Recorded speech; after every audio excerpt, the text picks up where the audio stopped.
Alo. Ndio nishashi mama niambie. Nini? Make greve tena nakuwa. Bon sawa mimi sikuwa najua, merci basi. Sawa, asante kuniambia. Ngwe. Mama, vraiment samahani atutendeleshana safari. Ngwiki? Mvemo.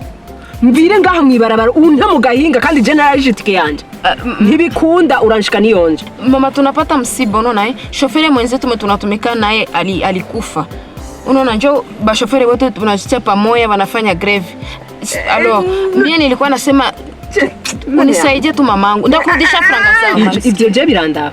Ngo abanyabugo bicanye, inyeshamba zicanye uje nijenje unshanja mu gihano. Ivyo nibiki utegeza kunshika niyonja ivyo ni hanyuma wibaza yuko mugize yegeregere abanyabugo bazoreka gupfa. Mama mimi napasha ndomboleza wenzangu ni shoferi mwenzetu njoo mwenye alikufa.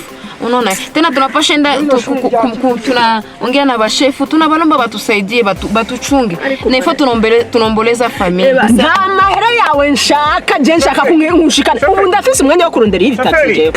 Kumva ushatse rwose wakatugasubirayo kuko umuhanda imbere urafunze.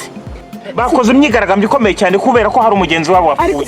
Aba banyabuga ibintu badukorera je sindavyumva na gato. Akajegari bafise ndabizi neza yuko nta bandi bagize iyo myigaragambyo yegeregere yose iva ku banyabuga. Madame nakubwiye imyigaragambyo yabaye ni y'abashoferi bose muri aka karere. Ndetse n'uwishwe ntabwo yishwe n'abanyabugo ahubwo yishwe n'abanyarusangi bamwishe.